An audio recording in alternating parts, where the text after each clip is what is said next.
اللہ ولی الذین آمنوا یخرجهم من الظلمات إلى النور والذین كفروا أولیاؤهم الطاغوت یخرجونهم من النور إلى الظلمات أولئك أصحاب النار هم فيها خالدون۔ اس کے علاوہ کوئی تیسری چیز شریعت بننے کی متحمل نہیں ہو سکتی ہے۔ آج ہمیں لوگ تانے دیتے ہیں اور کہتے ہیں یہ صحابہ کے دشمن ہیں، اور یہاں تک کہ قادیانی بھی کہا جاتا ہے، شیعہ بھی کہا جاتا ہے رفع الیدین کرنے کی وجہ سے، جبکہ ہم نے بھی مسجد نبوی میں دیکھا بعض شیعہ کو رفع الیدین نہیں کرتے، ان میں بھی کئی گروہ میں ہیں بٹے ہوئے لوگ، ان میں بعض لوگ نہیں کرتے، رفع الیدین کرتے ہیں، اس لیے یہ کیا ہے؟ شیعہ ہے، باطل فرقہ ہے، گمراہ فرقہ ہے، یہ سارے نام دیے جاتے ہیں۔ ایسے لوگ دیتے ہیں نام جنہوں نے غنیۃ الطالبین نہیں پڑھی ہے۔ شیخ عبد القادر جیلانی رحمۃ اللہ علیہ نے اپنی تالیف کردہ کتاب میں بہت واضح الفاظ میں لکھا ہے کہ اہل سنت کا صرف ایک نام ہے اور وہ اہل الحدیث ہے، لا اسم لہم الا اسم واحد۔ اور بدعتی اور زندیق ان کے الٹے سیدھے نام رکھتے ہیں، الٹے سیدھے القاب سے ان کو پکارتے ہیں، اور اپنا نام اہل سنت رکھتے ہیں جو ان کے ساتھ لگاؤ نہیں رکھتا، جو نام ان کے ساتھ لگاؤ نہیں رکھتا ہے، اپنے کو اہل سنت کہتے ہیں، اور اہل حدیث کو کیا کہتے ہیں؟ کبھی ناصبہ کہیں گے اور تو کبھی کچھ کہیں گے، کبھی کچھ کہیں گے۔ یہ ایسا اس لیے کرتے ہیں کہ ان کو اہل حدیثوں سے دشمنی ہے، کتاب و سنت سے عداوت ہے، کتاب و سنت کے ماننے والوں سے دشمنی ہے، اس لیے ایسا یہ نام رکھتے ہیں۔ اور یہ تو نبی اکرم محمد رسول اللہ صلی اللہ علیہ وسلم کی سنت رہی ہے۔ آپ کو جب لوگوں نے صابی کہا، ساحر کہا، مجنوں کہا، دیوانہ کہا، تو ہم اور آپ کس شمار و قطار میں؟ ہمیں بھی کہا جائے گا اور کہا جا رہا ہے، ہمیں بھی کہا جا رہا ہے اور کہا جا رہا جائے گا قیامت تک، یہ تو نبی کی سنت رہی ہے۔ آپ کو مکے والوں نے الٹے سیدھے نام سے پکارا ہے، الٹے سیدھے نام اور القاب سے پکارا ہے کہ جادوگر ہیں، یہ دیوانہ ہیں، یہ پاگل ہیں، یہ مجنوں ہیں، اور یہ بددین ہیں، صحابی بددین کو کہتے ہیں۔ تو یہ کوئی نئی بات نہیں ہے، آج جو نام دیا جا رہا ہے یہ ہمارے لیے فخر کی بات ہے، کوئی ایسی بات نہیں، ثواب میں اضافہ ہی ہو رہا ہے اور ہوگا انشاءاللہ، اس سے ہمیں گھبرانا نہیں چاہیے۔ تو اتباع سنت اگر کہیں موجود ہے وہ صرف ایک جماعت میں ہے جس کو اہل سنت والجماعت کہتے ہیں، اور جس کا صرف ایک نام ہے جس کو ہم اہل حدیث کہتے ہیں۔ اگر اتباع سنت کہیں موجود ہے، کتاب و سنت کی اتباع، تو یہی ہے اور کہیں نہیں ہے۔ ہمارا کوئی بڑے سے بڑا عالم کیوں نہ ہو، ہم ہو، آپ ہو، کوئی بھی ہو، اگر کوئی مسئلہ ظاہر انسانی ہے، کوئی مسئلہ اگر ہم سے غلطی سے بیان ہو گیا ہے، فوراً رجوع کرنے کا ہم جذبہ رکھتے ہیں، دل گردہ رکھتے ہیں، فوراً رجوع کر لیں گے۔ اور یہاں اپنا مسئلہ بیان کیا ہوا نہیں ہے، برسوں پہلے لکھا ہوا مسئلہ ہے۔ ایک آدمی امام حنیفہ رحمۃ اللہ علیہ کے 300 سال کے بعد آتا ہے اور لکھتا ہے قدوری لکھتا ہے، اور اس کے بعد وہ قال ابو حنیفہ عند ابی حنیفہ لکھ دیتا ہے 300 سال کے بعد۔ ایک کتاب لکھی گئی 700 سال کے بعد، اس میں بھی یہ قال ابو حنیفہ عند ابی حنیفہ۔ ہم حدیث پڑھتے ہیں، قال رسول اللہ صلی اللہ علیہ وسلم سے پہلے کتنے راویوں کا ذکر ہوتا ہے؟ قال حدثني فلان قال حدثني فلان عن فلان عن فلان عن رسول صلی اللہ علیہ وسلم وقال النبي صلی اللہ علیہ وسلم۔ کتنے راوی ہوتے ہیں؟ فلاں نے فلاں سے بیان کیا، فلاں نے فلاں سے، فلاں نے فلاں سے، اور فلاں نے نبی اکرم محمد رسول اللہ صلی اللہ علیہ وسلم سے سنا ہے۔ ایک دم سلسلہ۔ حضرت عبداللہ مبارک رحمۃ اللہ نے فرمایا الاسناد من الدین ولولا الاسناد لقال من شاء ما شاء۔ اسناد دین کا حصہ ہے، سند بیان کرنا، کس نے کس سے سنا۔ اگر سند نہ ہوتی تو ایک آدمی جو چاہتا کہتا، لقال من شاء ما شاء، جو چاہتا کہتا۔ اور وہی ہے فقہ کی کتابوں میں امام ابو حنیفہ رحمۃ اللہ علیہ تک سند نہیں پہنچتی ہے، ایک بھی مسئلے کی کوئی سند بیان نہیں کر سکتا۔ ہمیں ایک صاحب نے بہرائچ میں ہمارا ماہانہ پروگرام ہوتا ہے، چیلنج کیا باقاعدہ 7 سوال پر مشتمل، اس کو ہم نے لکھا بھی، جواب بھی دیا 40 صفحے میں۔ تو 7 سوالات کیے کہ حدیث سے دلیل دو. الحمدللہ دی ہم نے ایک سوال آخر میں کر دیا. ہم نے کہا ایک سوال ہمارا ہے, آپ فقہ کی کتابیں جو ہیں منت المسلی ہے, در مختار ہے, رد محتار ہے, اور قدوری ہے, کنز الدقائق ہے, ہدایہ ہے, شرح وقایہ ہے, ان میں جو مسائل ہیں بیان کیے ہوئے منسوب امام حنیفہ رحمۃ اللہ علیہ تک کیا گیا ہے. قال ابو حنیفہ عند ابی حنیفہ, کسی ایک مسئلے کی سند امام حنیفہ رحمۃ اللہ علیہ تک پہنچا دیجیے, یہ آپ کر دیجئے, اس کے بعد کوئی اور مزید تحریر دیجئے گا.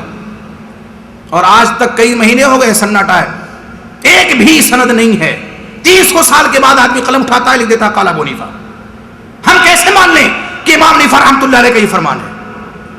اور نہیں فقہ کی کتابوں میں لکھا ہوا ہے, ان کے ارشد تلامذہ امام ابو یوسف اور امام محمد دونوں نے 2/3 مسئلے میں اپنے امام سے خلاف فتویٰ دیا ہے. امام حنیفہ اپنے استاذ محترم کے خلاف 2/3 مسئلے میں. ہم ایک مسئلے میں اگر امام صاحب کے خلاف ہو جائیں تو ہمیں غیر مقلد کہا جاتا ہے, اور پتہ نہیں کیا کیا کہا جاتا ہے. اور وہاں ان کے ارشد تلامذہ اور جن کی باتیں یہ مان کر کے مقلد اپنے آپ کو کہتے ہیں, انہی کے بیان کردہ مسائل پہ فتویٰ بھی ہے کہ قال ابو حنیفہ کذا وقال محمد کذا وعلیہ الفتویٰ. امام رحمۃ اللہ علیہ نے تو ایسا فرمایا ہے, لیکن ان کے شاگرد رشید محمد ایسا کہہ گئے ہیں وعلیہ الفتویٰ, اور محمد ہی کے قول پہ فتویٰ ہے. اور مقلد کس کے ہیں؟ امام رحمۃ اللہ علیہ کے. کہاں تقلید ہے؟ کہاں؟ نہ ان کے شاگردوں نے ان کی تقلید کی, اور نہ جو آج تقلید کا دم بھر رہے ہیں یہ تقلید کر رہے ہیں, یہ بھی تقلید نہیں کر رہے, یہ بھی تو غیر مقلد ہیں. وعلیہ الفتویٰ ایک نہیں 85 مسائل میں وعلیہ الفتویٰ آپ کو ملے گا. وعلیہ الفتویٰ سینکڑوں مسائل وعلیہ الفتویٰ وعلیہ الفتویٰ وعلیہ الفتویٰ. اور کس پر؟ کبھی امام محمد کے بیان کردہ مسئلے پر, اور کبھی امام ابو یوسف کے بیان کردہ مسئلے پر. وعلیہ الفتویٰ, اور پھر مقلد ہیں. ہم اگر سورہ فاتحہ کے تعلق سے, رفع الیدین کے تعلق سے, آمین بالجہر کے تعلق سے امام حنیفہ رحمۃ اللہ علیہ کے خلاف کوئی مسئلہ بیان کرتے, فوراً غیر مقلد ہو گئے, فوراً امام کے دشمن ہو گئے. اور یہ عقیدے میں تقلید کو حرام کہتے ہیں. ہم تو فخریہ کہتے ہیں امام حنیفہ رحمۃ اللہ علیہ کا جو عقیدہ تھا ہمارا وہی عقیدہ ہے. تم عقیدے میں تقلید کو حرام کہتے ہو, اور عقیدے میں ان کے مقلد نہیں ہو, اور اس کے باوجود ہمیں ان کا دشمن کہتے ہو, اپنے آپ کو ان کا دوست کہتے ہو. کس بنیاد پر آخر؟ تلک اذا قسمۃ ضیزیٰ. کہاں یہ تقسیم جو ہے کیا صحیح ہے؟ ہمیں غیر مقلد کہہ کر کے گالی دی جاتی ہے, ان کی نظر میں یہ گالی ہے. غیر مقلد ان کی نظر میں گالی ہے, حالانکہ ہم اس کو فخریہ طور پہ قبول کرتے ہیں. ہم فخریہ طور پہ قبول کرتے ہیں. کیوں؟ اس لیے کہ ہم متبع ہیں. اور کس کے متبع ہیں؟ محمد الرسول اللہ صلی اللہ علیہ وسلم کے. ہم آپ کے متبع ہیں. متبع رسول مومن ہوگا. امتی کا اتباع کرنے والا ٹٹولے کہاں ہے؟ وہ کہاں ہے جس کو ایمان کہتے ہیں؟ جو قدم قدم پہ بات بات پہ صرف امتی کی مانے. اور در مختار میں تو یہاں تک لکھ دیا گیا ہے کہ حضرت عیسیٰ علیہ السلام جب نزول فرمائیں گے آخری زمانے میں تو فقہ حنفی پر عمل کریں گے. کس پر عمل کریں گے؟ فقہ حنفی پر. یہ در مختار کی بات ہے. اب اللہ کے نبی محمد رسول اللہ صلی اللہ علیہ وسلم کی بات دیکھیے. آپ کے خلیفہ ثانی حضرت عمر فاروق رضی اللہ تعالیٰ عنہ, جن کے بارے میں نبی اکرم محمد رسول اللہ صلی اللہ علیہ وسلم نے فرمایا جس گلی سے عمر کا گزر ہوتا ہے شیطان وہ گلی ہی چھوڑ دیتا ہے, اور جن کے بارے میں نبی اکرم محمد رسول اللہ صلی اللہ علیہ وسلم نے فرمایا اگر میرے بعد کوئی نبی ہوتا تو وہ عمر ہوتے, اور جن کی موافقت میں اللہ رب العزت نے کئی آیتیں نازل فرمائی وہ عمر ہیں. ایک مرتبہ ان کے ہاتھ میں توریت کا انتہائی پرانا نسخہ آ جاتا ہے. توریت وہ کتاب ہے جو حضرت موسیٰ علیہ السلام پہ اللہ رب العزت نے نازل فرمائی تھی. اب محرف ہے, اس میں لوگوں نے تحریف کر دی ہے. ہم اجمالی ایمان اس پر رکھتے ہیں, تفصیلی نہیں. تفصیلی ایمان ہمارا قرآن مجید پر ہے, لیکن یہ ایمان رکھتے ہیں کہ یہ آسمانی کتاب ہے. بہت خوش ہیں کہ بہت پرانا نسخہ ہے توریت کا. حضرت موسیٰ علیہ السلام جیسے جو قدر پیغمبر پر یہ کتاب نازل ہوئی تھی, اللہ کے نبی صلی اللہ علیہ وسلم کے پاس آتے ہیں. آپ کے جلوں میں صدیق اکبر رمز شناس نبوت رضی اللہ تعالیٰ عنہ تشریف فرما ہے.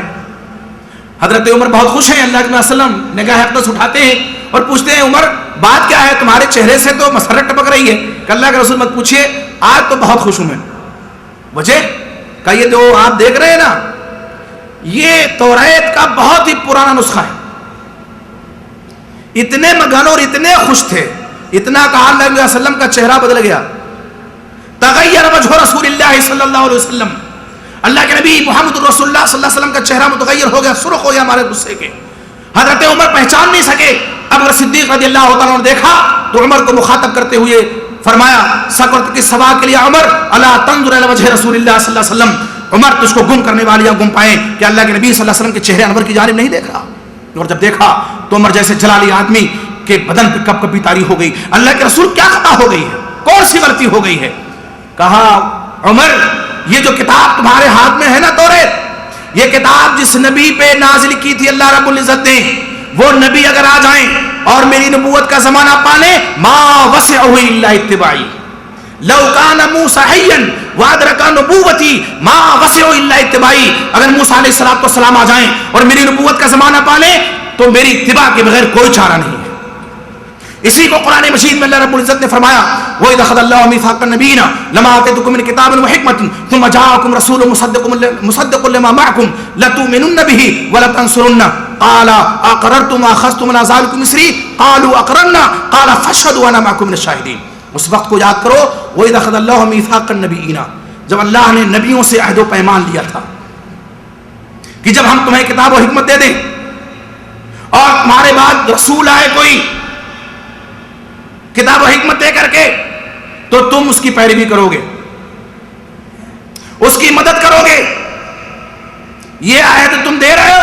کہا ہاں. کہا اس پر گواہ ہو، میں بھی گواہوں میں سے ہوں. اللہ نے عہد و پیمان لیا تھا.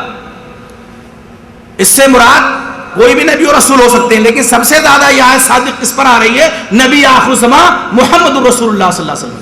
ایک نبی کی موجودگی میں اگر دوسرا رسول آ جائے تو جو پہلے نبی ہیں وہ آخر میں آنے والے نبی کی اتباع کریں گے. شاید سے یہ ثابت ہوتا ہے. اور ہمارے نبی محمد رسول اللہ صلی اللہ علیہ وسلم، یہ ہمارے لیے شرف کی بات ہے، نبی آخر الزمان ہیں. آپ نبی آخری ہیں. آپ کے زمانے میں اگر کوئی نبی آ جائے، آپ نے فرمایا لو کان موسیٰ حیا ما وسع الا اتباعی، اگر موسیٰ علیہ السلام زندہ ہوتے تو میری اتباع کے بغیر کوئی چارہ نہیں ہوتا. عیسیٰ علیہ السلام بھی جب آئیں گے تو وہ بھی آپ ہی کی پیروی کریں گے، وہ بھی نماز نبی بھی پڑھیں گے، نماز حنفی نہیں، نبی بھی نماز پڑھیں گے. اللہ کے نبی صلی اللہ علیہ وسلم نے فرمایا صلو کما رأیتمونی اصلی، تم اسی طرح نماز پڑھو جس طرح تم نے مجھے نماز پڑھتے ہوئے دیکھا ہے. صحابہ کرام نے دیکھا، اس کو بیان کیا. آج حدیث میں ہم پڑھ رہے ہیں، حدیث میں ہم پڑھ رہے ہیں کہ اللہ کے نبی صلی اللہ علیہ وسلم کی نماز کیسی تھی، کس طرح نماز پڑھتے تھے آپ. آج نماز کے تعلق سے کہا جاتا ہے کہ یہ رفع الیدین منسوخ ہے. پہلے لوگ بت رکھ کر کے لاتے تھے تو آپ نے ہاتھ اٹھوایا. درزی بقیہ میں ایک نوجوان نے، تو اللہ نے اس کو صحیح عقیدے کا حامل بنا دیا ہے، کہا ہمیں تو آپ کی ہر بات اچھی لگتی ہے لیکن آپ لوگ جو نماز پڑھتے ہیں اس میں جو ہاتھ اٹھاتے ہیں یہ کھٹکتا ہے مجھے. نوجوان صاحب نے کہا بھائی کیوں آخر؟ کہا اس لیے کہ میں نے کہا نہ اٹھائیں. کہا نہیں اٹھانا چاہیے. کہ کیوں؟ کہا اس لیے کہ پہلے لوگ بت رکھ کر کے لاتے تھے، یہ سبق پڑھایا گیا ہے. صحابہ کرام کی محبت کا دعویٰ ہے اور صحابہ کرام پر الزام دیکھیے آستینوں میں بغل میں بت دبا کر کے لاتے تھے.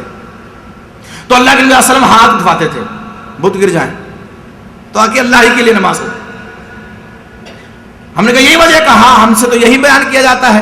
ہم نے کہا بیٹا سنو، سب سے پہلی بات تو یہ ہے کہ یہ کوئی حدیث نہیں ہے، اور دوسری بات یہ صحابہ کرام پہ یہ الزام ہے کہ وہ اپنے بغل میں بت دبا کر کے لاتے تھے. آتے تھے اللہ کی عبادت کے لیے مسجد نبوی میں تو بت لاتے تھے.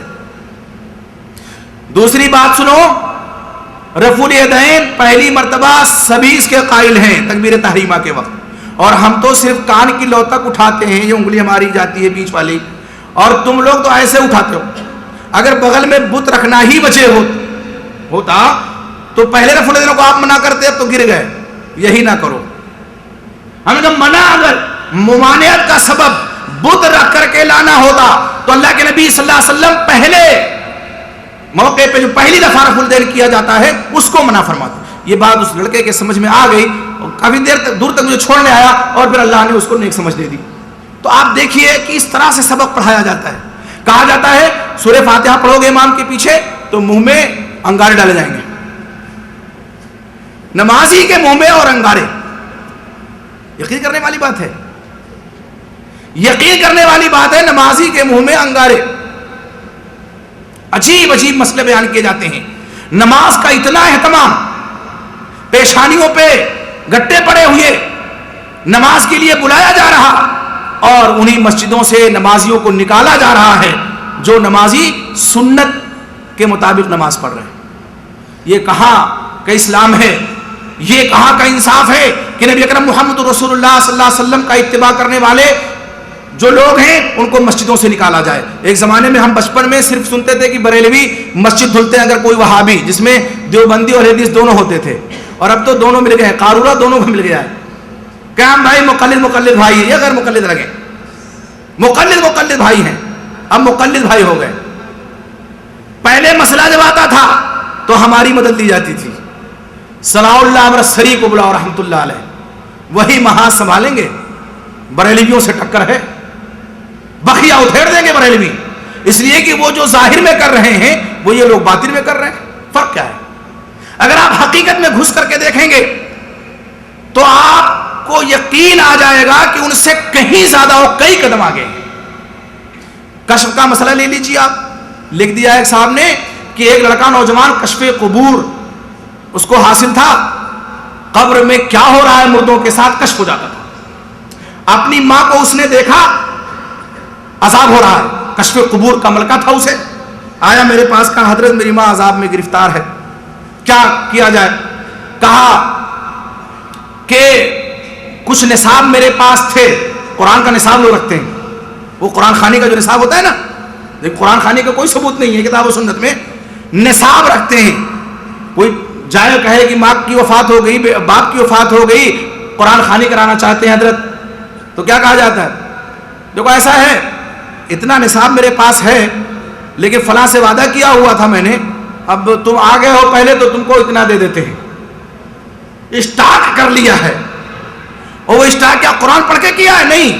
اللہ علیہ وسلم کا جو فرمان ہے نا کہ سورہ اخلاص قل هو اللہ احد تعدل ثلث القرآن, 1/3 قرآن کے برابر ہے, تو 3 دفعہ قل هو اللہ کے لیے 1 قرآن. اس طرح نصاب تیار کیا جاتا ہے. تو کہا کہ میں نے دل ہی دل میں اس کی والدہ کو ایک نصاب بخش دیا, دل ہی دل میں. وہ لڑکا جو کشف قبور کا ماہر ہے اس کو یہ پتا تو چل گیا والدہ کو عذاب ہو رہا ہے, اور حضرت نے جو دل ہی دل میں بخش دیا اس کا پتا اس کو نہیں چل سکا. یہ کیسا کشف ہے؟ یہ کیسا کشف ہے؟ تو کشف قبور کا اور کشف احوال کا یہ سارا عقیدہ اور یہ ساری خباثتیں اور یہ ساری غلاظتیں آج موجود ہیں. تو ایک زمانہ تھا مدد لی جاتی تھی ہم سے, اور ایک زمانہ ہے دونوں ایک ہو گئے. اسٹیج پہ ہمارے مقابل میں یہ ایسے ہیں اور یہ ایسے ہیں اور یہ غیر مقلد ہیں. ایک صاحب وہاں پل غلام حسین پہ کشمیری محلے کے پاس ہمارے عظیم بھائی ہیں, ہماری جمعیت اہل حدیث کے خازن ہیں, یہاں پہ ہیں, یہ جانتے ہیں ہمارا درس ہوتا تھا قرآن کا, 3-4 تبلیغی جماعت سے وابستہ اہل حدیث ہو گئے. بڑی کھلبلی مچی لوگوں میں, اور کہا یہ مولوی جو آتا ہے اس کی آمد عثمان بھائی کے یہاں بند کرو. عثمان بھائی نئے اہل حدیث تھے, اپنے گھر میں کارخانے میں درس قرآن کا اہتمام کرتے تھے اتوار کو مغرب کے بعد. مسجد کے متولی جو تھے عبد القادر بھائی, ان کے پاس لوگ گئے جتھے کی شکل میں, اور بہت ذی حیثیت آدمی, دبنگ آدمی تھے, کہ یہ جو عثمان کے ہم مولانا آتے ہیں ان کا درس بند کروا دیجئے. کہا کیوں؟ کہا فتنہ پھیل رہا ہے, اس سے فتنہ ہے, فتنہ پھیل رہا ہے. کہا کوئی غلط بات کہتے ہیں؟ کہا ابھی تک تو نہیں کہا ہے لیکن یہ کہہ سکتے ہیں, اور یہ لوگ صحابہ کے دشمن ہیں. کیا ہیں؟ صحابہ کے دشمن ہیں. عثمان بھائی سے عبد القادر نے کہا کہ بھئی تمہارے جو مولانا آتے ہیں ان سے میری ملاقات کراؤ. عثمان بھائی جانتے تھے کہ یہ آدمی منہ پھٹ ہے, کچھ بھی کہہ سکتا ہے مولانا کو. کہا ٹھیک ہے مولانا سے پوچھ لیں. میرے پاس آئے جمعہ کی نماز کے بعد, کہا ایسی ایسی بات ہے, آپ کی کیا رائے ہے؟ میں نے کہا میں بات کروں گا, آپ بتائیے کیا رائے ہے. کہا میں تو چاہتا ہوں آپ ملاقات اس شخص سے نہ کریں, پتہ نہیں کیا کچھ کہہ دے ہمیں تکلیف ہو. ہم نے کہا میں چاہتا ہوں کہ میں بات کروں, اور میرے منہ سے نکلا ہو سکتا اللہ تعالیٰ اس شخص کو حضرت عمر رضی اللہ عنہ سے ثابت کرتے وہ مان جائے, اگرچہ ہمارا مخالف ہے. ہم نے کہا آپ اپنی دکان بلائیے, 15-20 منٹ بات کریں گے, دیکھتے ہیں کیا کہتے ہیں. آئے وہ, اللہ کی شان دیکھیے, صحابہ کرام ہی کا ذکر چل پڑا. اور ہم لوگوں کا جو عقیدہ ہے صحابہ کرام کے تعلق سے وہ میں نے قرآن حدیث کی روشنی میں بیان کرنا شروع کر دیا کہ آپ نے فرمایا ہے لا تسبوا اصحابی فوالذی نفسی بیدہ لو انفق احدکم مثل احد ذهبا ما بلغ مد احدهم ولا نصیفہ. میرے صحابہ کو برا بھلا نہ کہو، اس ذات کی قسم جس کے ہاتھ میں میری جان ہے، تم احد پہاڑ کے برابر بھی اگر سونا خرچ کر دو تو ان کے ایک سیر اور آدھے سیر کے برابر بھی نہیں ہو سکتے. رضی اللہ عنہ ورضوا عنہ ساری آیتیں پڑھ کے سنائی. انہوں نے کہا مولانا ہم سے تو کچھ اور کہا گیا تھا. ہم نے کہا کیا کہا گیا تھا؟ تب وہ کھلے، تب یہ ساری باتیں انہوں نے بتایا جو میں نے پہلے آپ سے بیان کر دی، اور کہا اب آپ عثمان کے ہاں درس نہیں دیں گے، ہماری مسجد میں درس دیں گے، ہماری مسجد میں. اب مسجد کھلبلی. پھر پہنچے اور کہا اس شخص کو آپ روکیے. کہا بھائی کوئی غلط بات نہیں کہتے، تم جو تبلیغی نصاب پڑھتے ہو، فضائل اعمال پڑھتے ہو، اس سے تو اچھی کتاب اللہ کی کتاب وہ پڑھ رہے ہیں، اور درس میں ان کے میں شامل ہوا ہوں، کوئی غلط بات بھی نہیں کہتے ہیں، قرآن کا ترجمہ اس کی تفسیر کرنے. کہا نہیں ہمارے مولانا لوگوں سے پہلے بات کر لیں، اس کے بعد آپ درس یہاں کروائیے. کہا ٹھیک ہے اپنے علماء کو بلا لو. ان لوگوں نے سوچا کہ یہ تو آئے گا نہیں میرے بارے میں. کہا اگر معلوم ہو جائے گا کہ ہمارے بڑے بڑے علماء آ رہے ہیں تو وہ آئیں گے نہیں. قاضی بھائی اگر نہیں آئیں گے تو پیچھا چھوٹ جائے گا، بلاؤ. تو مجھے اطلاع دی گئی، میں پہنچا. اللہ کی شان دیکھیے کوئی نہیں پہنچا. درس میں نے دیا، سوال جواب کی نشست ہوئی. اس کے بعد ایک نوجوان کھڑا ہوتا ہے تبلیغی جماعت کا، وہ کہتا ہے عبد القادر بھائی کوئی بات آپ سے ہم نے کہی تھی. کہا تم نے کہی تھی لیکن ساتھ ہی یہ کہا تھا یہ نہیں آئیں گے، یہ تو آ گئے، تمہارے کہاں ہیں؟ ایک اٹھا گیا، ایک مولوی صاحب کو محلے سے لے آیا پکڑ کے. وہ آئے سلام کر کے بیٹھے. چھوٹتے وہ پوچھتے ہیں ائمہ اربعہ کے بارے میں آپ کا کیا خیال ہے؟ ائمہ اربعہ کے بارے میں آپ کا کیا خیال ہے؟ جیسا سوال ویسا جواب. میں نے مسکرا کے جواب دیا. میں نے کہا الحمدللہ میرا بڑا اچھا خیال ہے. میں نے کہا ائمہ اربعہ کے بارے میں میرا بڑا اچھا خیال ہے. وہ پوچھنا چاہتے تھے تقلید کے بارے میں، لیکن اللہ نے منہ سے نکلوایا ائمہ اربعہ کے بارے میں آپ کا کیا خیال ہے؟ میں نے کہا میرا بڑا اچھا خیال ہے ان کی خدمات کے ہم معترف ہیں، اور ہم یہ سمجھتے ہیں کہ ہم کتنے بڑے کیوں نہ ہو جائیں ہم ان کے پیر کی دھول کے برابر بھی نہیں ہو سکتے. اب چپ. پھر دوسرا سوال کرتے ہیں کچھ لوگ فضائل اعمال کو بہت برا بھلا کہتے ہیں، اس بارے میں آپ کی کیا رائے ہے؟ میں نے کہا کچھ لوگوں کی بات میں نہیں کرتا، آپ فضائل اعمال مجھے پتا تھا موجود ہے. میں نے کہا اگر موجود ہو مسجد میں لائیے. میں زکریا صاحب رحمۃ اللہ علیہ کی نیت پہ شبہ بھی نہیں کرتا. میں نے کہا کہ تکلیف ان کو نہ ہو، میں نے کہا نیت پہ شبہ نہیں کرتا، لیکن جو باتیں انہوں نے اس میں لکھی ہوئی ہیں کتاب و سنت سے متصادم، عقیدہ توحید کے خلاف، وہ میں آپ کو بتاؤں گا. میں نے کہا سب سے پہلی بات تو آپ یہ سنیے کہ تبلیغی جماعت سے وابستہ 95% لوگ صرف اردو داں ہوتے ہیں، بلکہ 98% ہوں گے، 2% چاہے مولوی رہتے ہوں ساتھ میں، صرف اردو جانتے ہیں. وہ انہوں نے فضائل اعمال میں ایک موضوع گھڑی ہوئی روایت لکھی، اس کا ترجمہ اردو میں کیا، اس پر جو جرح کیا ہے ان میں جو تعدیل نے کسی راوی پر کی ھذا منکر الحدیث، یہ آدمی اس میں ایسا ہے جس کی حدیث کا لوگوں نے انکار کر دیا، ٹھکرا دی گئی اس کی حدیث. ھذا حدیث موضوع، یہ حدیث موضوع ہے. عربی میں وہ عبارت بے شک لکھی ہوئی ہے انہوں نے، لیکن ڈنڈی کہاں ماری ہے، ترجمہ اس کا اردو میں نہیں کیا ہے. ہم کا کھول کے دیکھ لیجیے آپ. چہرہ دیکھنے کے لائق تھا. عبد القادر بھائی کھڑے ہوئے، کہا کوئی سوال جواب نہیں ہوگا، مولانا یہاں درس دیں گے. آئے دوسری مرتبہ 9 لوگ مجھے اطلاع دیے بغیر، اور چھوٹتے ہی ایک مفتی صاحب آئے. انہوں نے کہا آپ 20 رکعت تراویح کیوں نہیں پڑھتے ہیں؟ صحابہ دشمنی کی سب سے بڑی دلیل کہ حضرت عمر رضی اللہ عنہ سے 20 رکعت ثابت ہے، تو آپ 20 رکعت کیوں نہیں پڑھتے ہیں؟ ہم نے کہا شاید اسی لیے آپ ہمیں دشمن صحابہ کہتے ہیں.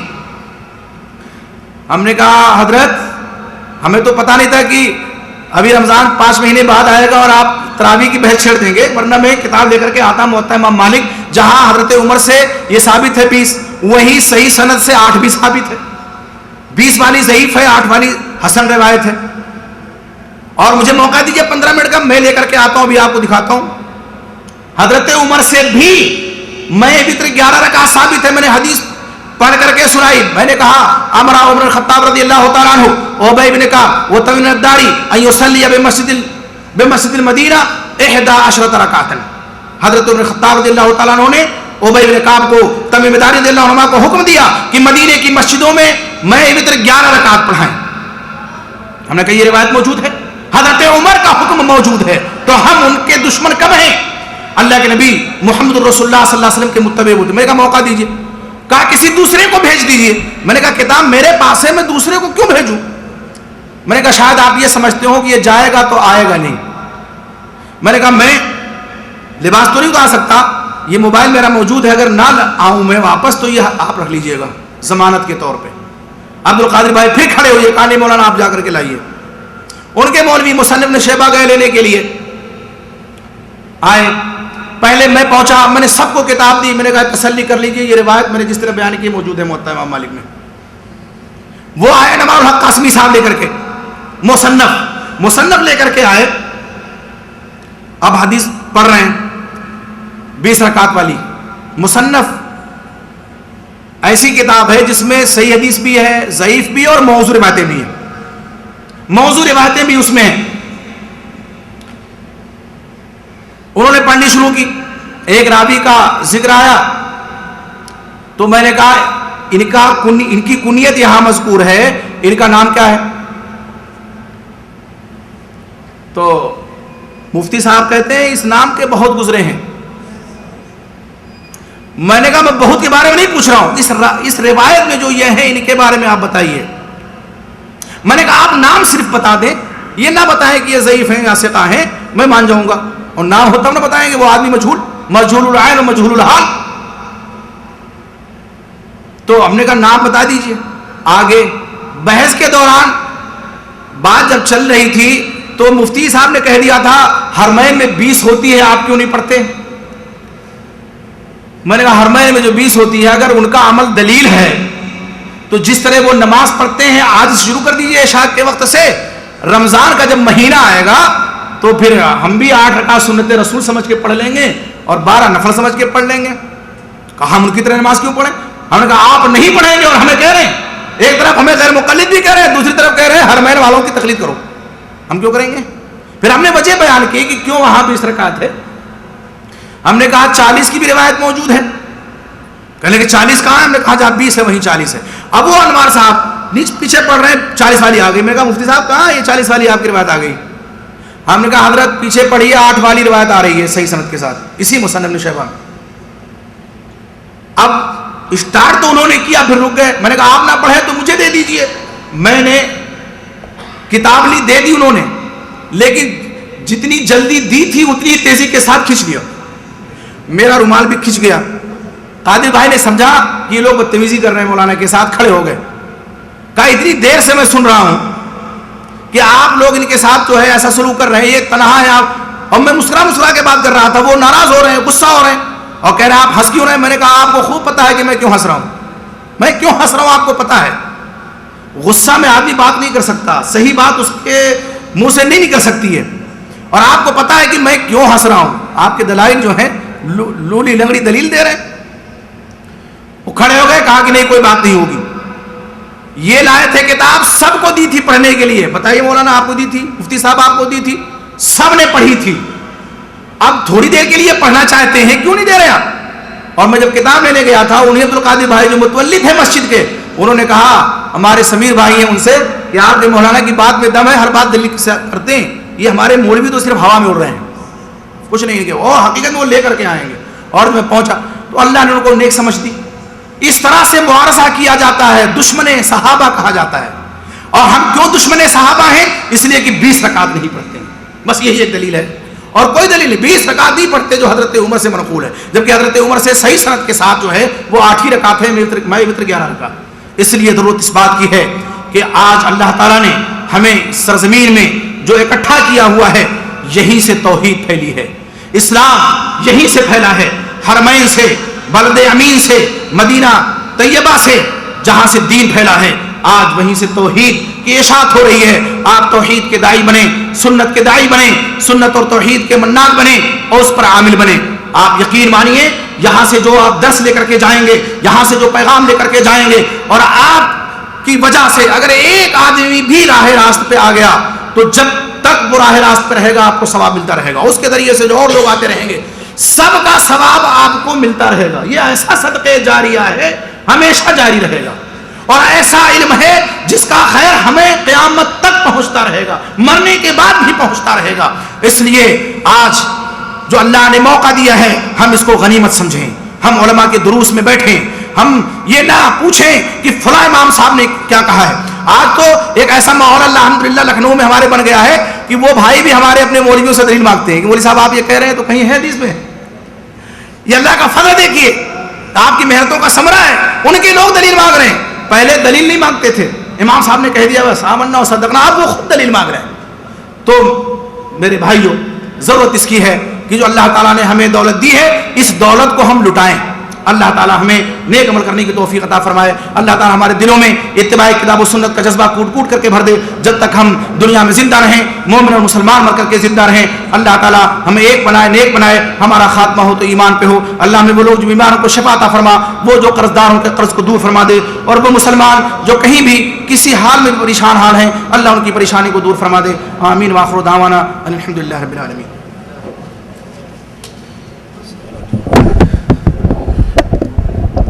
اب سوالات و جوابات کی نشست شروع ہوگی اور انشاءاللہ اس کے بعد عاقل بھائی جو ہے اسناد تقسیم فرمائیں گے.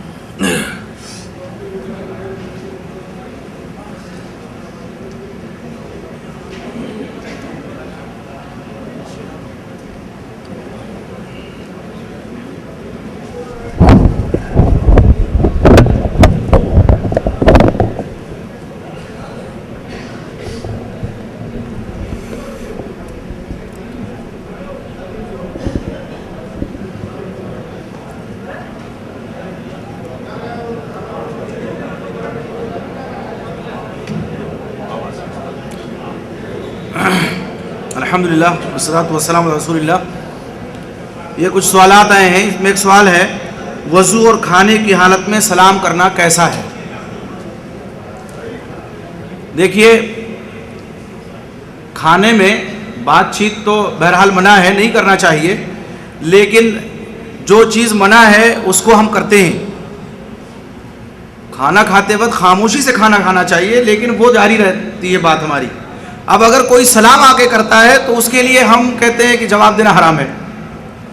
سلام اگر کوئی کر رہا ہے, آپ صلی اللہ علیہ وسلم نماز میں ہوتے تھے اشارے سے جواب دے دیا کرتے تھے, ہم کھانے میں ہیں تو جواب کیوں نہیں دیں گے؟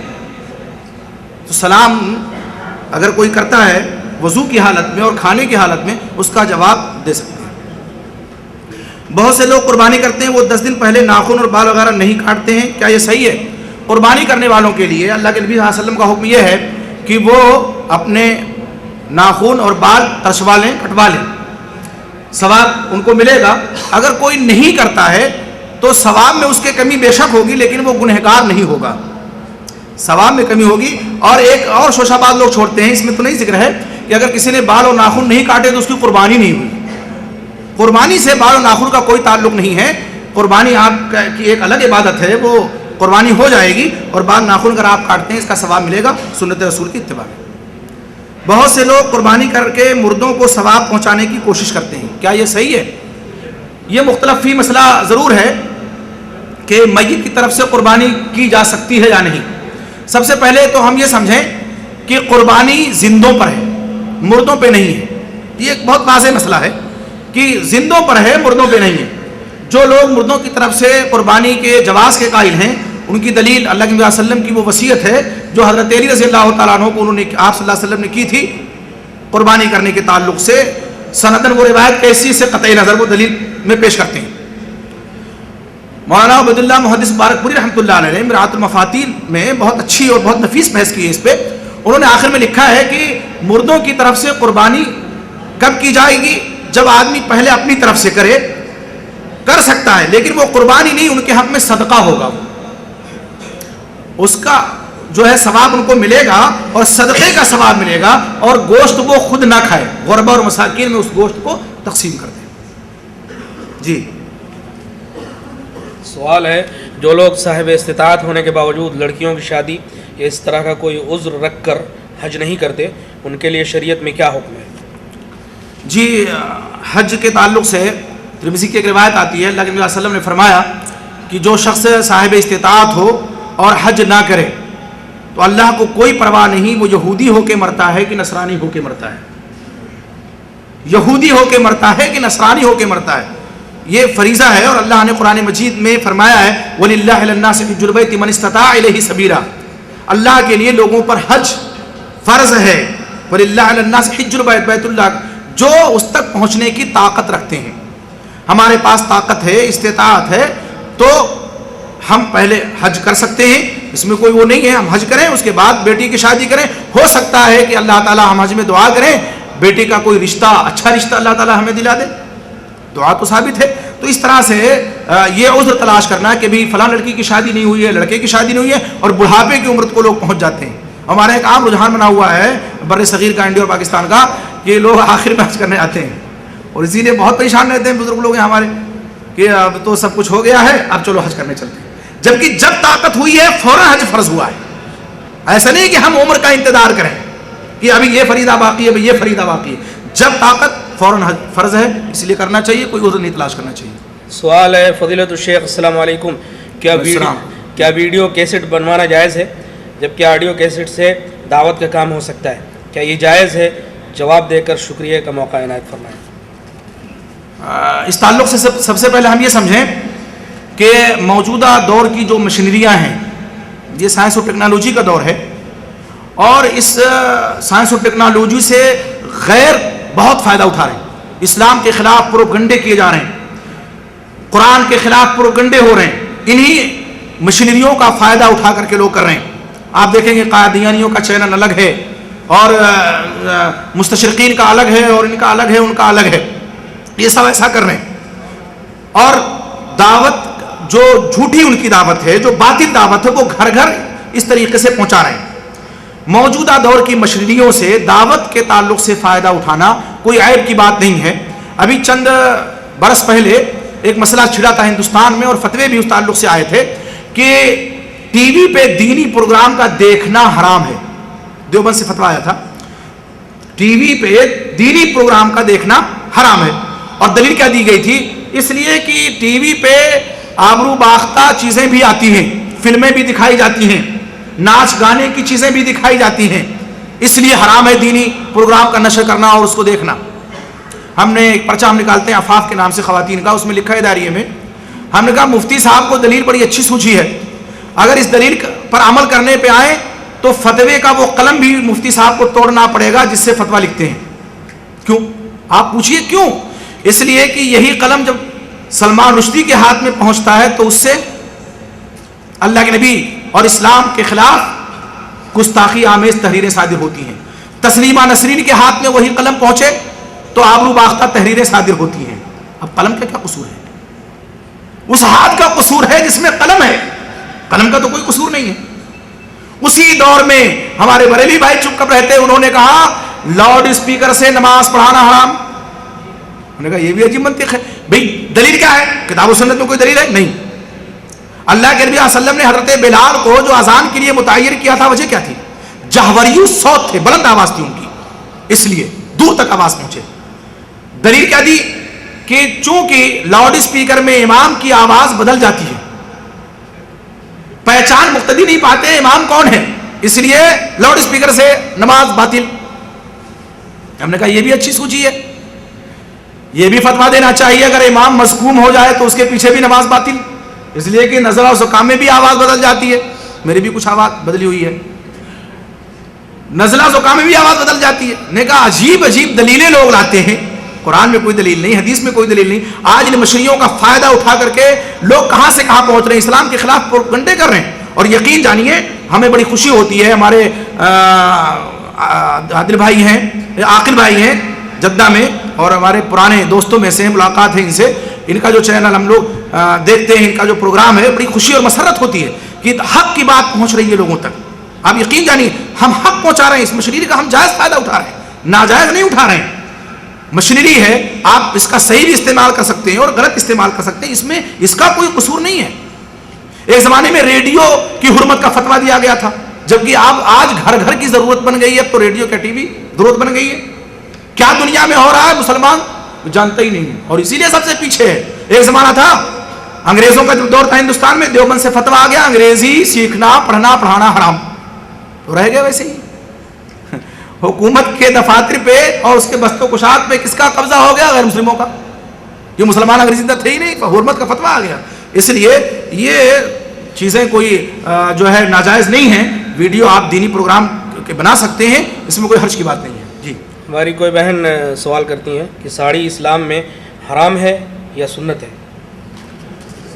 دیکھیے ساڑی کا جہاں تک مسئلہ ہے لباس کا، لباس ساتر ہونا چاہیے عورت کا، اس میں کوئی قید. دیکھیے رحمت دیکھیے اللہ تعالیٰ کی، اسلام کی رحمت دیکھیے کہ اسلام نے اپنے ماننے والوں کو لباس کی قید میں مقید نہیں کیا ہے. اگر قید میں رکھی ہے تو کیا کہ مردوں کا لباس ٹخنے سے اوپر ہو اور عورتوں کا لباس ٹخنے سے نیچے ہو، بس اتنا فرق ہے. ساتر ہو لباس، بدن ان کے نہ جھلکیں.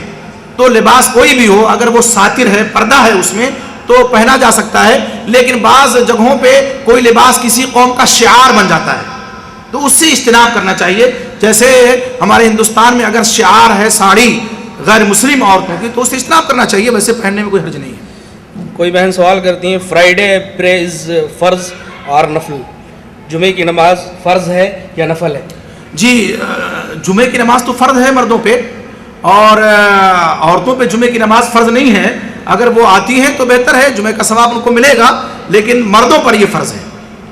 جی اس میں ایک سوال ہے جو مقرر میرے خیال میں کئی لوگوں نے کیا ہے کہ 20 رکعت نماز جو حرم میں ہوتی ہے اس کی دلیل کیا ہے؟ جی دیکھیے 20 رکعت کے تعلق سے میں نے کچھ اشارہ کیا تھا خطاب میں. جب یہ حکومت سعودیہ قائم ہوئی تھی، میں یہ کوئی لکھی ہوئی بات نہیں کر رہا ہوں، اپنے اساتذہ سے جو میں نے جامعہ اسلامیہ میں سنا ہے وہ بات آپ کو بتا رہا ہوں میں. تو حنبلی حکومت تھی، اب لوگ سلفی ہوئے ہیں اور کتاب و سنت سے وابستگی ہوئی ہے. چونکہ فقہ حنبلی میں بھی 20 رکعت ہے، لیکن بادشاہ انصاف پسند تھے شاہ عبدالعزیز رحمۃ اللہ علیہ، انہوں نے علماء وقت سے فتویٰ پوچھا کہ حرمین میں کتنی رکعت رکھی جائے. تو کسی نے کہا 8، کسی نے کہا 20، کسی نے کہا 40. جب اختلاف ہو گیا علماء کا تو انہوں نے آرڈیننس جاری کر دیا، جس کو امر ملکی کہتے ہیں عربی میں، کہ حرمین میں 20 رکعت. لیکن جب اللہ نے دل و دماغ کو کشادہ کیا اور علم کی برکت سے لوگ محظوظ ہوئے تو پھر اب حرمین میں جو چیز روایت آ گئی ہے اس کو ختم تو کر نہیں سکتے. پورے سعودیہ کی مسجدوں میں شیخ نباد رحمۃ اللہ علیہ جس مسجد میں نماز پڑھتے تھے آج بھی وہاں 8 رکعت ہوتی ہے. جامعہ اسلامیہ کی مسجد میں 8 رکعت ہوتی ہے، اور مدینہ کی مسجدوں میں، مکے کی مسجدوں میں 8 رکعت اب بھی ہوتی ہے. تو انہوں نے 2 امام متعین کیے، 10 رکعت، اور 10 رکعت کے بھی ثبوت ہے، 13 اور 11 دونوں کا ثبوت موجود ہے. تو اس لیے یہ حرمین میں جو نماز ہوتی ہے اس کو دلیل بنا کر کے یہ سمجھنا کہ یہ اللہ علیہ وسلم کی سنت ہے، یہ صحیح نہیں ہے. حرمین میں تو یہ بھی ہوتا ہے کہ جمعہ کے دن 2 اذانیں دی جاتی ہیں. ہمارے استاذ تھے شیخ فلاح مدینہ منورہ کے جامعہ اسلامیہ قرۃ الحدیث کے، وہ کہتے تھے واللہ ھذہ البدع، اللہ کی قسم بدعت ہے. 5 منٹ کا مشکل سے وقفہ ہوتا ہے دونوں اذانوں میں. حضرت عثمان غنی رضی اللہ تعالیٰ نے جو تیسری اذان کی زیادتی کی تھی، کوئی وجہ تھی، کوئی سبب تھا، کوئی مقصد تھا. یہاں کیا مقصد ہے؟ ابھی کان سے انگلی نکلی نہیں، لوگ کھڑے ہو جاتے ہیں. لگتا ایسا ہے کہ اس اذان کے بعد 2 رکعت نماز پڑھنا ضروری ہے، کھڑے ہو جاتے ہیں. ابھی 2 رکعت سے سلام نہیں پھیرا کہ دوسری اذان شروع ہو جاتی ہے. تو اس طرح سے کوئی دلیل نہیں ہے. سوال ہے نماز میں کیا رسول اللہ صلی اللہ علیہ وسلم نے کبھی ناف کے نیچے نیت باندھی ہے؟ جی اللہ علیہ وسلم سے یہ ثابت نہیں ہے. حضرت علی رضی اللہ تعالیٰ کی ایک روایت آتی ہے جو من السنہ کے الفاظ سے مذکور ہے، لیکن یہ روایت ضعیف ہے. اللہ کے نبی صلی اللہ علیہ وسلم سے جو صحیح سند سے ثابت ہے وہ سینے پہ ہاتھ رکھنا ہے کہ آپ نے اپنا دائنا ہاتھ بائیں ہاتھ پہ رکھا، ثم وضعہما علی صدرہ، پھر دونوں ہاتھوں کو آپ نے اپنے سینے پہ رکھا. جی یہ مشرک بدعتی مسلمان کی مدد کرنا کیا جائز ہے؟ دیکھیے مشرک بدعتی مسلمان، اس تعلق سے ہمیں یہ پہلے سوچنا ہے کہ اب وہ کیسا ہے، مشرک بدعتی کیسا ہے. بدعتی اور بدعتی میں بھی فرق ہوتا ہے. ایک بدعتی وہ ہے جو خود بدعت کا ارتکاب کرتا ہے اور بدعت کی جانب بلاتا بھی ہے، بدعت کا خود مرتکب ہے اور بدعت کی دعوت بھی دیتا ہے. قبروں پہ خود جاتا ہے، شرکی اعمال و افعال کرتا ہے اور قبروں پہ بلاتا بھی ہے، سر کو لوگوں کے جھکاتا بھی ہے. تو ایسے کے ساتھ تو تعلق رکھنا کسی طرح بھی درست نہیں ہے. لیکن اگر کوئی نادان مسلمان بھائی ہمارا ہے جو بدعت کا مرتکب ہے اور اس کو سمجھ نہیں ہے تو اس کی مدد کرنے میں کوئی حرج کی بات نہیں ہے. جی یہ کیا ہے؟ مرحوم کے حق میں عمرہ کرنا جائز ہے. جی آپ اگر اپنا عمرہ کر چکے ہیں تو آپ کسی فوت شدہ کی طرف سے اگر عمرہ کریں تو آپ میقات سے احرام باندھ کے عمرہ ان کی طرف سے کر سکتے ہیں. اللہ کے نبی صلی اللہ علیہ وسلم کے پاس ایک خاتون آئی, انہوں نے کہا کہ میری ماں کی وفات ہو گئی ہے تو کیا میں ان کی طرف سے عمرہ کر سکتی ہوں؟ تو آپ صلی اللہ علیہ وسلم نے فرمایا حجی, ان کی طرف سے تم عمرہ کرو. تو عمرہ یہ حج کرو, ان کی طرف سے حج کرو. جب حج کیا جا سکتا ہے تو عمرہ بھی کیا جا سکتا ہے مردے کی طرف سے, لیکن شرط یہ ہے کہ پہلے اپنا عمرہ آدمی کرے, اس کے بعد فوت شدہ کی طرف سے عمرہ کرے. جی, امام اگر رکوع کی حالت میں اور مقتدی نماز اسی حالت میں شریک ہو جائے تو کیا اس کی وہ رکعت لوٹائے گا یا نہیں, جبکہ اس نے سورہ فاتحہ اور قیام چھوڑ دیے؟ دیکھیے سورہ فاتحہ کا پڑھنا فرض ہے. آپ صلی اللہ علیہ وسلم نے فرمایا لا صلاۃ لمن لم یقرأ بفاتحۃ الکتاب, متفق علیہ. صحیح بخاری کی روایت, کوئی بھی شخص جو سورہ فاتحہ نہیں پڑھتا, من عام ہے مقتدی ہو یا امام ہو, جو نہیں پڑھتا ہے اس کی نماز نہیں ہوتی. اور دیکھیے اللہ کے نبی صلی اللہ علیہ وسلم نے حدیث قدسی میں بیان فرمایا کہ اللہ فرماتے ہیں قسمت الصلاۃ بینی و بین عبدی نصفین, میں نے صلاۃ کو اپنے اور بندے کے درمیان 2 حصوں میں بانٹ دیا ہے. اذا قال العبد الحمد للہ رب العالمین, جب بندہ کہتا ہے الحمد للہ رب العالمین تو اللہ کیا کہتا ہے؟ حمدنی عبدی, میرے بندے نے میری تعریف کی. اور جب بندہ کہتا ہے الرحمن الرحیم تو اللہ فرماتے ہیں اثنا علی عبدی, میرے بندے نے میری ثنا بیان کی. اور جب بندہ کہتا ہے مالک یوم الدین ایاک نعبد و ایاک نستعین تو اللہ فرماتے ہیں مجدنی عبدی, میرے بندے نے میری بزرگی بیان کی. اور جب بندہ کہتے ہیں اہدنا الصراط المستقیم سے لے کر آخر تک تو اللہ فرماتے ہیں ھذا ما سأل عبدی, یہ وہ چیز ہے جو بندے نے مجھ سے مانگا ہے اور میں اپنے بندے کے سوال کو پورا کروں گا, دوں گا اس کو. یہاں حدیث قدسی میں اللہ تعالیٰ نے صلاۃ, حدیث قدسی کسے کہتے ہیں؟ زبان اللہ کے رسول صلی اللہ علیہ وسلم کی ہے اور کلام اللہ کا ہے. اللہ فرماتے ہیں قسمت الصلاۃ, صلاۃ کو میں نے تقسیم کیا. اللہ تعالیٰ نے صلاۃ کی تشریح جو فرمائی وہ کیا ہے؟ سورہ فاتحہ. اسی لیے ہم کہتے ہیں کہ جیسے حج کا ایام ہے, آپ نے فرمایا حج علی عرفہ, حج عرفہ میں حاضری کا نام ہے. کوئی شخص تمام ارکان کر جائے, طواف کر لیا, صحیح کر لیا, مینا میں حاضری دے دی, شیطان کو کنکری مار لیا, مزدلفہ میں رات گزار لی اور عرفہ میں نہیں پہنچا تو اس کا حج نہیں ہوگا. کیوں؟ الحج علی عرفہ. اسی طرح سے اللہ نے سورہ فاتحہ کو صلاۃ کہا ہے. یہ دلیل ذرا غور کیجئے گا, صلاۃ کہا ہے. اگر ہم نے صلاۃ کو نہیں پڑھا تو صلاۃ ہوئی کہاں؟ صلاۃ جب پڑھی نہیں تو صلاۃ کہاں ہوئی؟ اس لیے حالت رکوع میں اگر آدمی آتا ہے بے شک چلا جائے, لیکن سورہ فاتحہ پڑھنا فرض ہے, ضروری ہے, بغیر سورہ فاتحہ کی نماز نہیں ہوگی. جی, یہاں کوئی آدمی نوکری کرنے والا جس کا 30-40 ہزار روپیہ قرض ہے تو وہ حج کرے گا یا قرض دے گا؟ دیکھیے قرض دار جو شخص ہے اور اس پر قرض ہے اور ادائیگی کی کوئی صورت نہیں بن رہی ہے تو ظاہر بات ہے وہ صاحب استطاعت کب ہے؟ وہ صاحب استطاعت ہے ہی نہیں تو حج کیسے کرے گا؟ صاحب استطاعت حج فرض ہے, من استطاع الیہ سبیلا, اس لیے پہلے وہ قرض کی ادائیگی کی فکر کرے. داڑھی کٹوانا کیسا ہے؟ قرآن و شریعت کی روشنی میں جواب دے کر اند اللہ معجور ہوں. بالوں میں خضاب لگانا درست ہے یا نہیں؟ دیکھیے داڑھی ایک ایسی سنت ہے اللہ علیہ وسلم کی جو آپ نے پوری زندگی کبھی ترک نہیں کی ہے. داڑھی آپ صلی اللہ علیہ وسلم نے کیا فرمایا؟ قص الشوارب وعف اللحا, مونچھ ترسواؤ, کاٹو قینچی سے اور داڑھی کو بڑھاؤ. ایفا کے معنی ہوتے ہیں چھوڑ دو جتنی لمبی جائے, اس میں تہذیب نہ کرو, کاٹ چھاٹ, چھوڑ دو داڑھی کو. یہ آپ صلی اللہ علیہ وسلم کا فرمان بھی ہے, قول بھی ہے اور آپ کا عمل بھی ہے. ایک موقع پہ ہمارے ساتھ مغرب کی نماز پڑھ رہے تھے, کلین شیف تھے, کسی کے سر پہ ٹوپی نہیں تھی تو کہنے لگے بندی صاحب بتائیے بغیر ٹوپی کی نماز ہو جائے گی؟ کان میں مجھ سے کہتے ہیں. تو میں نے کہا ان کے کان میں اگر بغیر داڑھی کے ہو جائے گی تو بغیر ٹوپی کے تو بدرجہ اولا ہو جائے گی.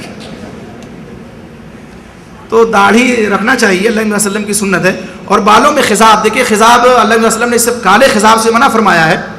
آپ نے فرمایا کہ غیر الشیبہ واجتنبوا السواد, یہ جو سفیدی ہے اس کو بدلو, یعنی اس میں مہندی لگاؤ لیکن بچو کس سے؟ کالے سے.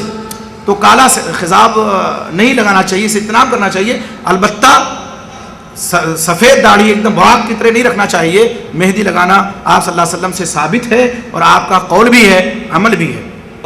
نکال کر ہمیں استفادے کا موقع عنایت فرمایا ہے, اس کے لیے ہم لوگ شیخ کے تہ دل سے ممنون ہیں. اور اس موقع سے ہم دعویٰ کمیٹی برائے مسجد بخاری, اشراف مکتب التعاونی الحمراء والکرنیش و وسط جدہ کی طرف سے اعلان کرتے ہیں کہ انشاءاللہ ہر ماہ اس مسجد کے ممبر سے دعوت حق کی آواز سے ہم آپ لوگوں کو آشنا کرانے کی کوشش کریں گے، اور ہر ماہ اس مسجد میں دینی و اصلاحی پروگراموں کا سلسلہ قائم و دائم رہے گا۔ اللہ تعالیٰ سے دعا ہے کہ ہمیں اپنے دین کی سمجھ بوجھ عطا فرمائے اور ہمیں اپنی کتاب و سنت کی اتباع اور پیروی کی توفیق عطا فرمائے۔ ھذا واللہ تعالی اعلم وسبیلہ اہدی واقوم۔ اور ہمارا شعار ہے، ہماری دعوت اتباع قرآن و سنت۔ وصلی اللہ وسلم علی نبینا محمد وعلی آلہ وصحبہ اجمعین۔ اب ہم عاقل بھائی سے درخواست کریں گے کہ وہ تشریف لائیں اور ملتقى البحر الصیفی کی اسناد فضیلت الشیخ کے ہاتھوں سے تقسیم فرمائیں۔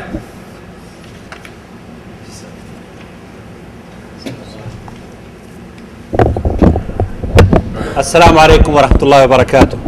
احمدہ ونصلی علی رسولہ الکریم، اما بعد۔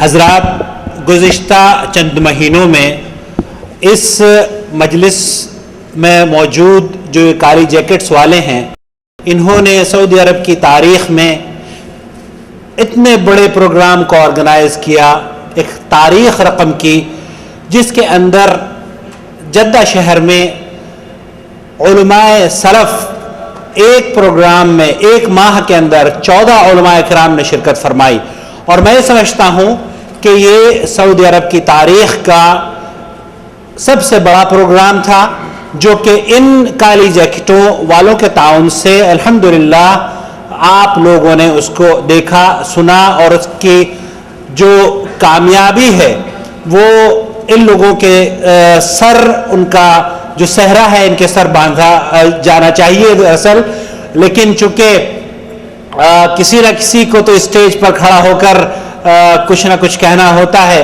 اور ہمارے پیچھے بھی جو لوگ، جو آرگنائزیشنز کام کرتی ہیں اور یہ جن کے توسط سے یہ کام کیا گیا تھا، آپ لوگ جیسا کہ جانتے ہیں صاحب سمو الملکی امیر خالد الفیصل آل سعود گورنر مکہ کی زیر نگرانی میں جدہ دعوت سینٹر حی السلامہ کے تعاون سے اس پروگرام کو یہ لوگ گزشتہ 5 سالوں سے الحمدللہ بہت احسن طریقے سے انجام دے رہے ہیں۔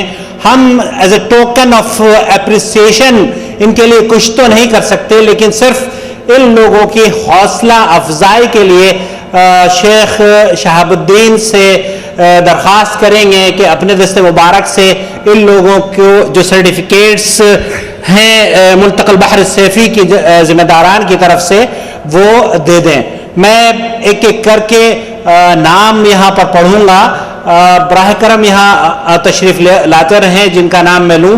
ہاں، ایک چیز اور میں عرض کرنا چاہوں گا اس سلسلے میں کہ جن لوگوں کے سرٹیفکیٹس تیار نہیں ہیں یا نام ان کے نہیں یہاں پر لیے جائیں گے، وہ مایوس نہ ہو، وہ یہ نہ سمجھیں کہ ہمارے سرٹیفکیٹس تیار نہیں ہوئے ہیں یا ہمیں اگنور کیا گیا ہے، ایسا نہیں ہے۔ انشاءاللہ تعالی ان کے سرٹیفکیٹس بھی جلد ہی دیے جائیں گے۔ سب سے پہلے تو لیڈر غالباً ہمارے ندیم احمد صاحب کا نام ہے۔ ندیم صاحب تشریف لائیے، اللہ رب العالمین کو جزائے خیر دے۔ یہ بہت ہی 5 سال سے الحمدللہ ہمارے ساتھ دعوت سینٹر کے ساتھ یہ جڑے ہوئے ہیں۔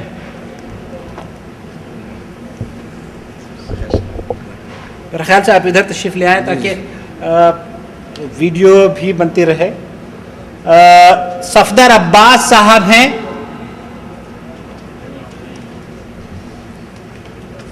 محمد کامل صاحب، ملتقى البحر الصیفی کی سیڈیز پر کام ہو رہا ہے، تقریباً 4 سیڈیز تیار ہو چکی ہیں، وہ بھی انشاءاللہ آپ تک پہنچ جائیں گی۔ احمد بلال صاحب، احمد بلال صاحب،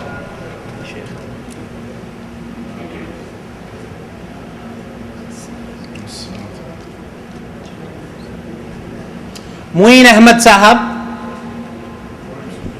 معین صاحب ہیں، احمد علی صاحب، احمد علی صاحب ہیں۔ آپ ایسے لیجئے تاکہ آپ کی ویڈیوگرافی ہو سکے اور آپ۔ فیصل صاحب ہیں،